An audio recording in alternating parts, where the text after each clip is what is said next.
मौलाय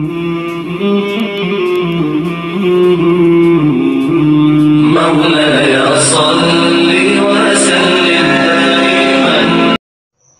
बिस्मिल्लाहिर्रहमानिर्रहीम।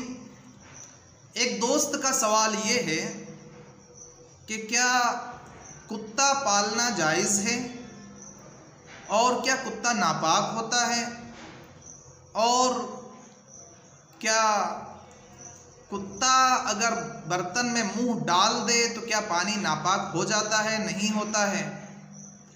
तो इस सिलसिले की जो तफसीलात हैं वो आप बतलाएं। देखिए, इसका जवाब ये है कि बुखारी शरीफ में अल्लाह के प्यारे रसूल सल्लल्लाहु अलैहि वसल्लम का फरमान है कि अल्लाह की रहमत के फरिश्ते उस घर में दाखिल नहीं होते जिसमें जानदार की तस्वीर हो, और न ऐसे घर में दाखिल होते हैं जिसमें कुत्ता हो। तिर्मिज़ी शरीफ की हदीस में है कि जिस शख्स ने जानवर और खेती वगैरह की हिफाजत या शिकार के अलावा किसी और मकसद से कुत्ता पाला, जैसे लोग शौकिया पाल लेते हैं, तो उसके सवाब में रोज़ाना एक क़ीरात कम होता है। क़ीरात पहले ज़माने में चलने वाला एक सिक्का हुआ करता। इन दोनों हदीसों से मालूम हुआ कि शिकार और हिफाजती अगराज के अलावा महज शौकिया कुत्ता पालना शरअन ममनू है, इससे रोका गया है। जिस घर में इस तरह का कुत्ता होता है उसमें रहमत के फरिश्ते दाखिल नहीं होते हैं।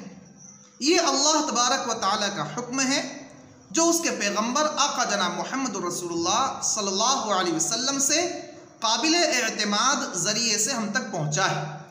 एक मोमिन की शान ये है कि इस पर अमल करे और इस हुक्म की क्या इल्लत है, क्या इसमें राज है, इसके पीछे ना पड़े। लेकिन फिर भी हज़रात उलमा इकराम ने इसकी कुछ वजूहात भी ज़िक्र फरमाई हैं, इसलिए कि आज का जो दौर है वो अक्ल से समझने का दौर है। लोग समझना चाहते हैं कि इस हुक्म में मसलहतें क्या हैं। तो देखिए, कुत्ता जो होता है, कुत्ते की वफादारी तो मशहूर है, लेकिन याद रखना चाहिए कि कुत्ता अपने बिरादरी का, अपने ख़ानदान का वफादार नहीं होता है। कुत्ता वो दूसरों का वफादार होता है, इंसानों का वफादार होता है। तो अपनी बिरादरी का वफादार नहीं, अपनी बिरादरी का तो बेवफा होता है। वो दूसरी बिरादरी का वफादार बन जाए उसको हकीकी वफादार नहीं कहा जा सकता है। तो हज़रत उलमा इकराम ने ये तहरीर फरमाया है कि कुत्ता, उसके अंदर बहुत सी बुरी बुरी सिफतें भी पाई जाती हैं। इसी वजह से एक हदीस में अल्लाह के प्यारे रसूल सल्लल्लाहु अलैहि वसल्लम ने कुत्ते को शैतान भी फरमाया है, और ये इतना खबीस तरीन, जलील तरीन, खसीस तरीन हैवानात में से है कि इसके अंदर हिर्स और लालच बहुत ज़्यादा है। और इसकी बहुत ज़्यादा हिर्स और लालच ही की वजह से एक बात आप उसके अंदर देखेंगे कि ये नाक को ज़मीन पर रख कर ज़मीन को सूंघता हुआ चलता है, और अपने जिस्म के सारे आज़ा छोड़कर हमेशा अपने पाखाने की जगह को सूंघता है। और जब इसकी तरफ पत्थर फेंको तो वो हिर्स, लालच की वजह से, गैज़ व गज़ब की वजह से, गुस्से की वजह से उस पत्थर को भी काटने की कोशिश करता है। खुलासा ये कि ये जानवर बहुत ज़्यादा हरीस, लालची और जलील और बहुत ही कमीनापन वाला हुआ करता है। और तो और आप अंदाज़ा लगाए कि गंदे मुर्दार को बनिस्बत ताज़ा गोश्त के ज़्यादा पसंद करता है। ताज़ा गोश्त इसको उतना पसंद नहीं होता है जितना कि मुर्दार पसंद होता है। और गंदगी और नजासत ये मिठाई और हलवे के मुकाबले में इसको ज़्यादा पसंद है।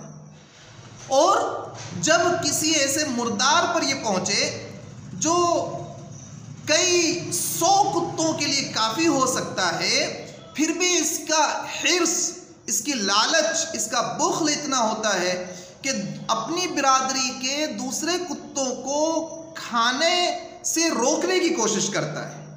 तो बहरहाल इसके अंदर बुख्ल पाया जा रहा है, हिर्स, लालच पाई जा रही है, जिल्लत पाई जा रही है, दनाअत पाई जा रही है, इतने घटिया औसाफ इसके अंदर पाए जाते हैं।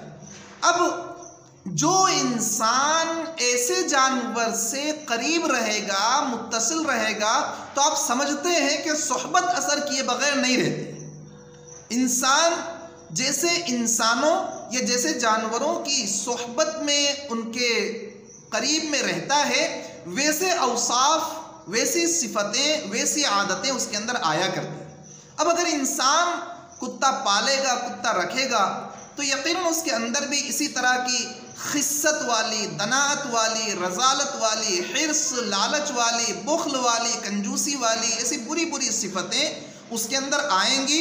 लिहाजा शरीयत ने कुत्ता पालने से मना किया गया है। और फरिश्तों को ऐसी बुरी आदतों से नफरत होती है, लिहाजा जिस घर में कुत्ता होगा वहाँ पर फरिश्ते भी नहीं जाएंगे अल्लाह की रहमत के। तो कुत्ता पालने से बचना चाहिए। हाँ, अगर हिफाजत मकसूद है, जैसे ज़मीन की हिफाजत मकसूद है, खेत की हिफाजत मकसूद है, मवेशियों की हिफाजत मकसूद है, यह है कि शिकार करना चाहता है और कुत्ते को सधा लिया गया है, सिखा लिया गया है, उसको ट्रेनिंग दे दी गई है, तो फिर वो इन अगराज से, इन मकासद से कुत्ता पालना उसकी गुंजाइश हुआ करती है। लेकिन शौकिया तौर पर कुत्ता पालना दुरुस्त नहीं होता है। और कुत्ता अगर बर्तन में मुंह डाल देता है तो कुत्ते का लुआब नापाक होता है, लिहाजा वो पानी नापाक हो जाएगा, बर्तन नापाक हो जाएगा। लेकिन याद रहे कि कुत्ता अगर हमारे जिस्म से टच हो जाता है, हमारे कपड़ों से टच हो जाता है, तो हमारे कपड़े वो उसकी वजह से नापाक नहीं होंगे। हाँ, अगर कुत्ते की खाल पर, उसकी चमड़ी पर कोई नापाकी लगी हुई है, वो हमारे कपड़े पर लगती है, तो फिर हमारा कपड़ा, हमारा जिस्म वो नापाक कहलाएगा, जिसको धो लिया जाएगा। बहरहाल ये था इस सवाल का जवाब जो आपकी खिदमत में हमने तफसील के साथ पेश करने की कोशिश की। आपके जहन में अगर कोई सवाल है, कमेंट बॉक्स में लिखें या व्हाट्सएप नंबर पर आप इरसाल करें। कुरान और हदीस की रोशनी में उसका जवाब देने की हम कोशिश करेंगे इंशाअल्लाह। व आखिर दावाना अनिल हम्दुलिल्लाह।